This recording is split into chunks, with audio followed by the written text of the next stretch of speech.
Morning student. Today we are going to continue chapter 10 respiration in organism. Student, in life class we already discussed about cellular respiration. What is cellular respiration? The process of breakdown of food in the cell with the release of energy is called cellular respiration.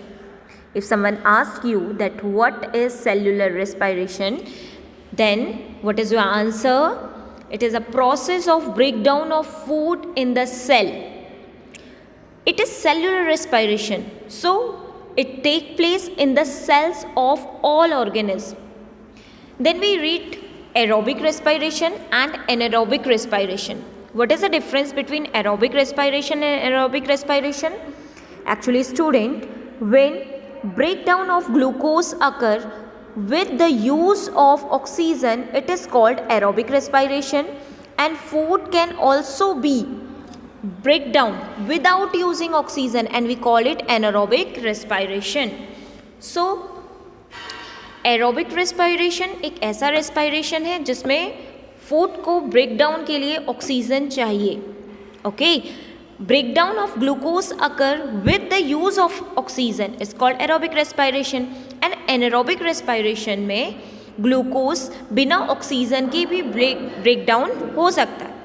Food can also be break down without using oxygen. So this is aerobic respiration, use of oxygen, and anaerobic respiration without using oxygen. The breakdown of glucose takes place.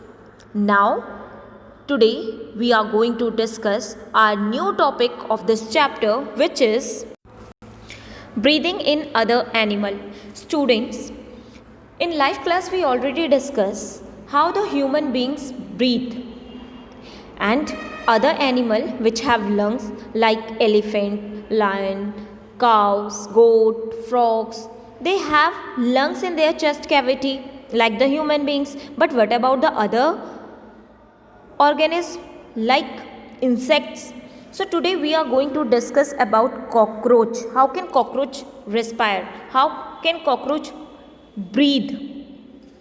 Okay, you all saw cockroach. आप सभी ने cockroach को देखा है. Actually student, a cockroach has a small opening on the side of his body. You can see in this picture the small opening on the side of their body. So what we called it, and this is very important, what we call these opening spiracles. Yes, these opening are called spiracles. Student, insect have a network of air tube called trachea for gas exchange. You have to learn this word trachea. Okay, oxygen rich air rush through spiracles. Spiracles is what? The small opening of their body. Okay, the small opening which is present on the side of his body is called spiracles. So gases exchange occur in the network of this tube which we call trachea. Okay, actually student, carbon dioxide from the cell goes into the tracheal tube and move out through the spiracles.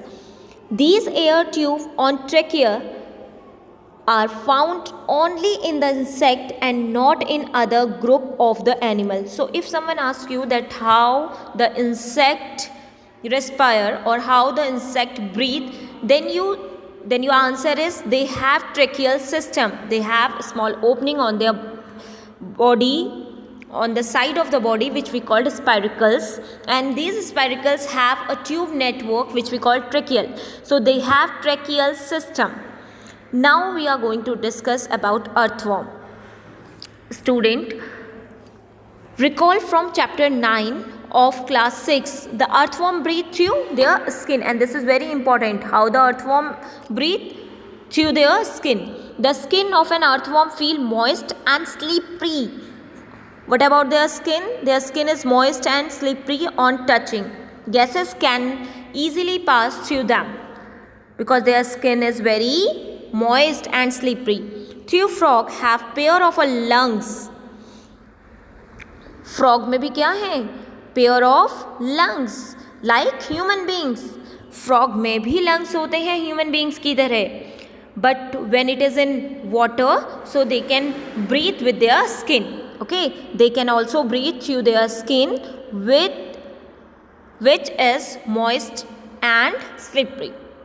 Okay, so today we learn and read about breathing in other animal, and we read two organisms, cockroach and earthworm. Cockroach have tracheal system, or maximum insect have tracheal systems, and earthworm can respire through their skin.